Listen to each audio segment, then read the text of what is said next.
ভালোবেসে আড়ালে থেকে থেকে আমার জ্যোৎস্নার রংটাকে ম্যাটেরিয়ালি বাস্তবায়ন করার মতো, যাকে দেখা যায় না, আমার কান্নার রংটাকে রঙের দিয়ে ফুলেল করে ফেলার মতো করে জায়গা।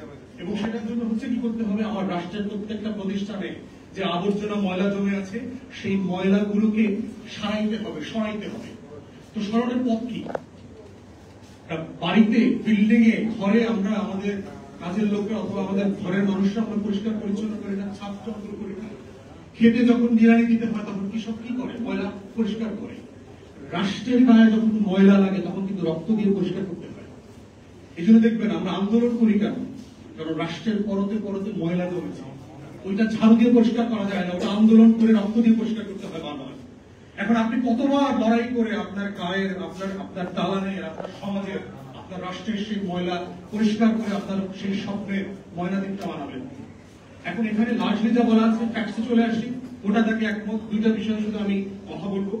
প্রথম কথা হচ্ছে, আমি নীতিগতভাবে এবং আমার দল আমরা দুইটা চেম্বারের পক্ষপাতী না। আমরা মনে করি যে বাংলাদেশ রাষ্ট্র এখনো এত ম্যাচিওর হয় নাই পলিটিক্যাল ডেমোক্রেসিতে যে তারা দুইটা চেম্বারের যে ব্যুরোক্রেটিক প্রবলেম আছে, যে পিং পং সিচুয়েশন আছে, সেই সিচুয়েশনটা হ্যান্ডেল করতে পারবে। যদিও আমাদের পার্টির পক্ষ থেকে বলা হয়েছে আমরা লার্জলি কনসেনসাস বেসড জায়গাতে একমত হব। যদি মোটা দাগে সব দলগুলো দুইটা চেম্বারের ব্যাপারে কাজ করতে একমত হয়, আমরা এত রিজিড না যেটা মানব না।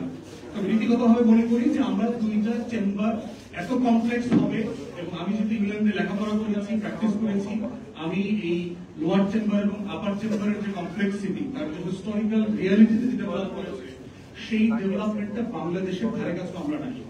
যেই রাষ্ট্র একটা চেম্বারকে এখনো ফাংশনাল করতে পারে না, যেই দেশে এখনো 100 জন ভালো মেম্বার অফ পার্লামেন্ট হয়নি, সেই রাষ্ট্রে আপনি দুইটা চেম্বার কিভাবে মেনটেন করবেন?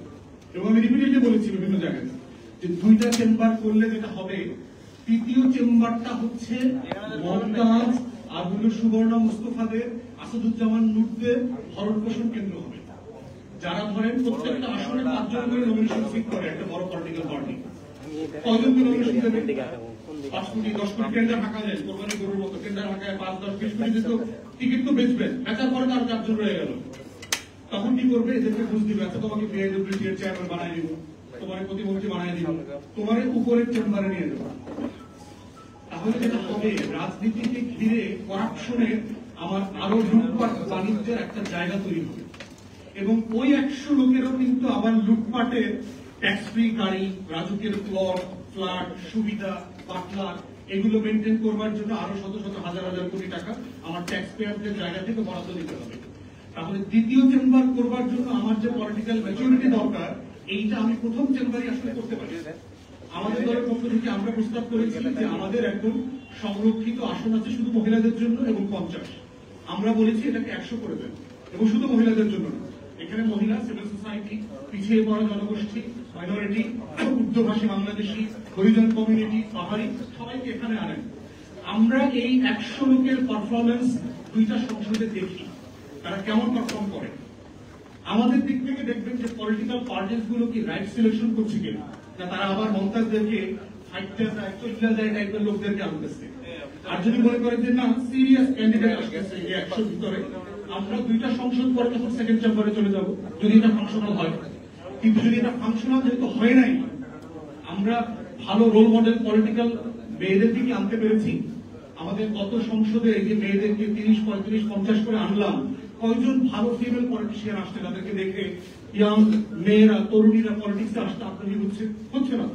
কারণ যাদেরকে দেখে রিডিং করতে পারে না বাংলা, এরকম মহিলা এমপি আমরা দেখছি। বাজেট আসনে তার স্বামীর খুনের বিচার চাইছে, এরকম মহিলা এমপি আমি দেখছি। যে বিএনপির আমলে আমার স্বামী মারা গেছে, ওটা বিচার চাই মাননীয় প্রধানমন্ত্রী, বাজেটের অধিবেশনে। বাংলাদেশে আপনার টোটাল, আমার সংসদের হিস্ট্রি আমি যতটুকু পড়েছি, আমার ডেফিনেশনে অফ দ্য ম্যাট্রিক্স একটু উঁচু হইতে পারে, 50 জন মেম্বার অফ পার্লামেন্ট এমপি গত 53 বছরে বাংলাদেশ প্রডিউস করেনি। 50 জন করেনি, গত 53 বছরের কথা বলছি, কিন্তু এক সংসদের কথা বলছে। পার্লামেন্ট মেম্বার বলতে যা বোঝানো হয় দুনিয়াতে, যদি হাউস অফ কমন্সের স্ট্যান্ডার্ড আমি ধরি, তার 50 জন 53 বছরে তৈরি করা যায়নি। কিন্তু সেখানে আপনি 300 থেকে 400 নিবেন, উপরে আবার 100 নিবেন। এই যে বিশাল হাতির পাল তৈরি করছেন, এবং এটার জন্য যে হাজার হাজার কোটি টাকা লুটপাটের বাণিজ্য, পলিটিক্যাল পার্টি, সিন্ডিকেটেড, করাপশনের স্পেস করে দিচ্ছেন, এটা যেটা করবে, দ্বিতীয় চেম্বার তো হবেই না, যে কারণে আমরা সংস্কার চাই ঠিক তার উল্টা রেজাল্টটা বয়ে নিয়ে আসবে।